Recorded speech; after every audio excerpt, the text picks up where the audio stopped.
and welcome to the Art of Being Human. Usually when I do a show like this, I don't do a Christmas show, but I decided this year to do one because I want to make some points in terms of the value of human beings.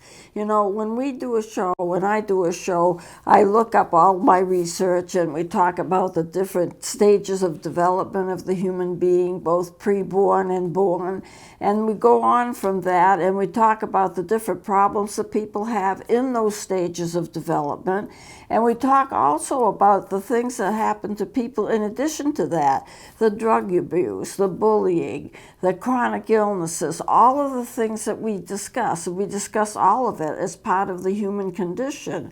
But one thing that I want you to take away from this show is the value of human life, the value of your life, the value of anybody's lives, whether they have a problem or whether they don't. Even if they're perfectly healthy and they wouldn't want to even see a show like mine, they have value in life. Or if they have problems and they're getting help from a program like mine, they have value. There's value in human life, and I want you to pick that up. Today, my show is going to be based upon a poem, and the title of the poem is A Cup of Christmas Tea. But I want to mention beforehand that it values, I think when you listen to this poem, it's a beautiful poem, you'll have a sense of the value of human life and how not to judge others depending upon what their problems are. You don't judge them. You value them as human beings. Now I'm going to tell you a little story. This is not the poem, but it's about somebody that I knew that would be illustrating of the poem. His name was Paul. And Paul was a good friend of mine. I met him at a bookstore, and we knew each other for years because we kept meeting at the bookstore. And so we got acquainted with each other. Well, on July 4th, a few years ago, he had a massive stroke, and he ended up in the hospital.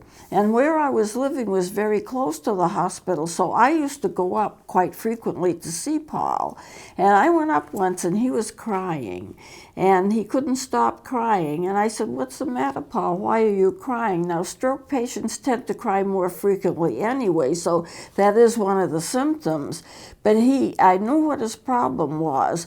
He couldn't talk very well. The stroke had influenced his speech, so he couldn't communicate very well. And I knew that bothered him, and I knew that upset him, because his mind was clear, but he couldn't get his voice back. He couldn't talk normally. His words didn't come out right. That was, of course, due to the brain damage of the stroke. So I had an idea, and I said, "Paul," and that was his real name, by the way. I said, "Paul, I know who Paul is.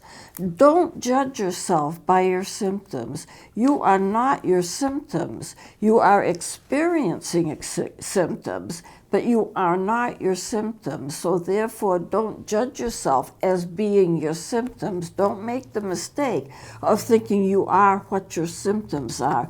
You are the real Paul. You are the real Paul that I know and that I care for, and I know who you are, and I'm not fooled by the symptoms. I know the real Paul." Well, after that, he started to smile, and he never cried in my presence again, because I knew him. I saw beyond the symptoms to the real person. And this is what I want you to be able to do, partly as a result of the show.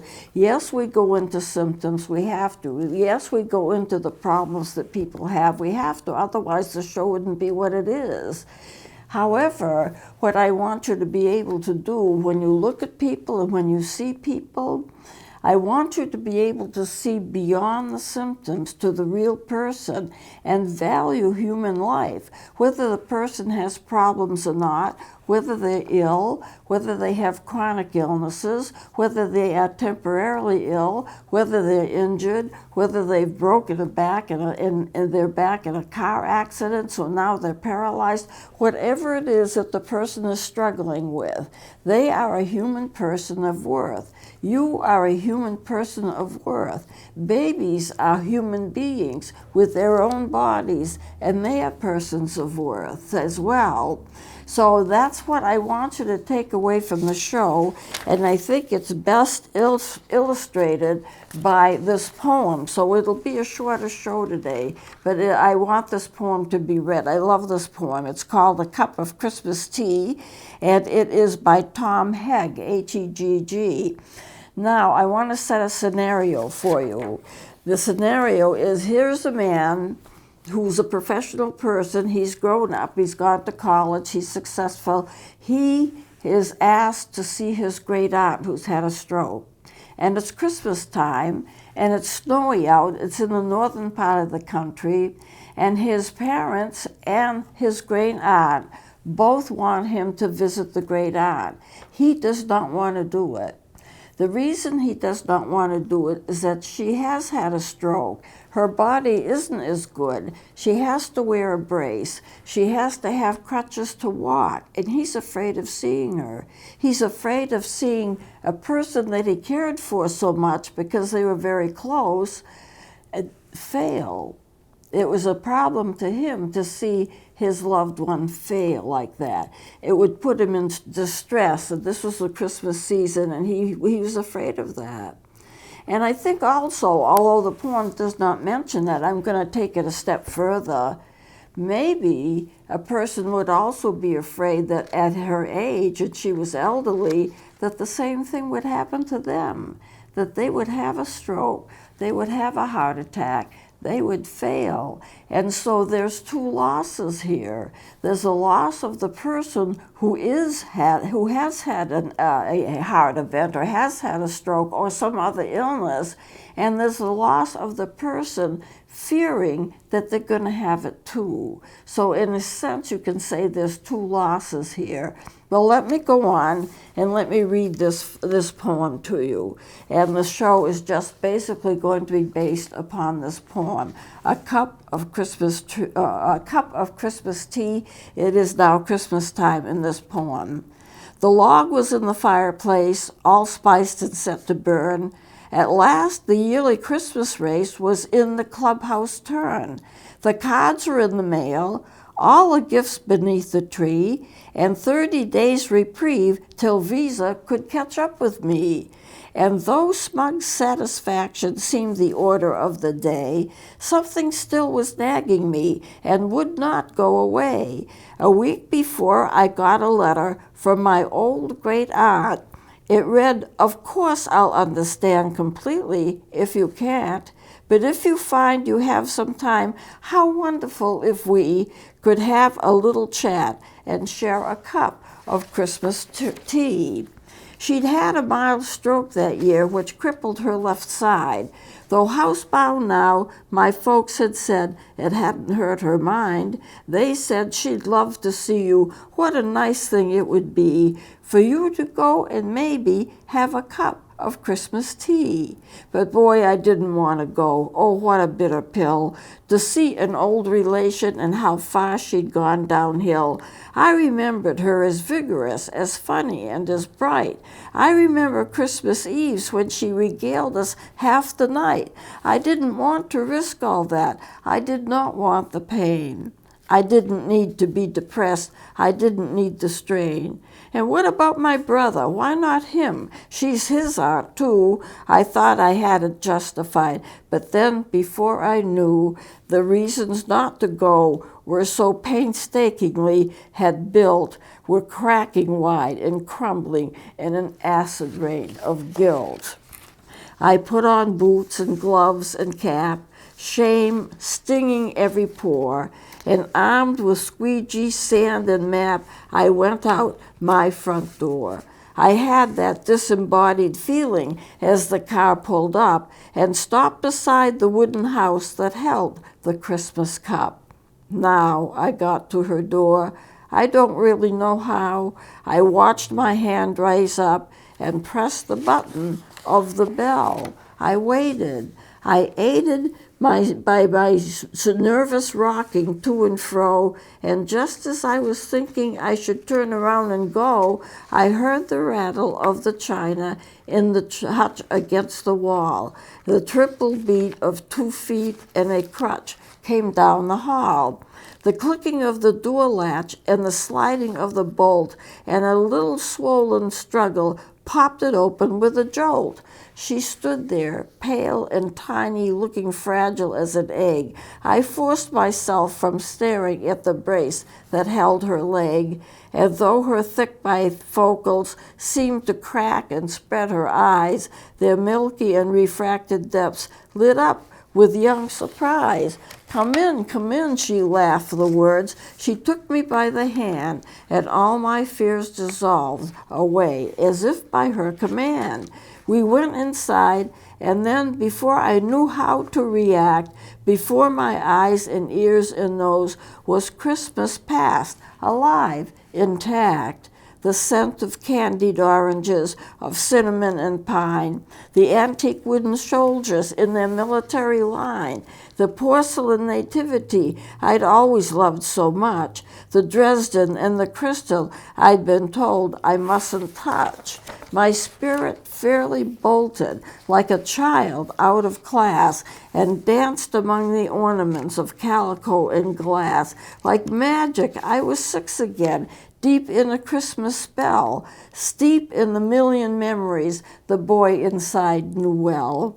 And here, among old Christmas cards so lovingly displayed, a special place of honor for the ones we kids had made. I sat and rattled on about the weather and the flu. She listened patiently and smiled and said, "What's new?" Thoughts and words began to flow. I started making sense. I lost the phony breeziness I use when I get tense. She was still passionately interested in everything I did. She was positive, encouraging, like when I was a kid. And there, beside her rocking chair, the center of it all, my great aunt stood and said how nice it was I'd come to call. Simple generalities still sent her into fits. She demanded the specifics, the particulars, the bits. We talked about the limitations that she had had to face. She spoke with utter candor, with humor and good grace. Then, defying the reality of crutch and straightened knee, on wings of hospitality, she flew to breathe the tea. I sat alone with feelings that I hadn't felt in years. I looked around at Christmas through a thick, hot blur of tears, and the candles and the holly she'd arranged on every shelf, the impossibly good cookies that she still somehow baked herself. But these rich tactile memories became quite pale and thin when measured by the Christmas my great aunt kept deep within. Her body halved and nearly spent, but my great aunt was whole. I saw a Christmas miracle, the triumph of a soul. The triple beat of 2 feet and a crutch came down the hall, a rattle of the china in the hutch against the wall. She poured 2 cups, she smiled, and then she handed one to me, and then we settled back and had a cup of Christmas tea. Now, do you see what's going on with this poem? This poem is actually saying there's a person who's been damaged by a stroke. She has to have a crutch. She has to have a brace on her leg. She's the same person. She hasn't left, you know? Her mind is clear. She wants to meet with her nephew again. She wants to talk to him. She loves him just as much. She wants him to be comfortable with her. She can talk about her illness, but she's the same person. Paul, when I visited him, was the same person. He couldn't talk well, but he was the same person.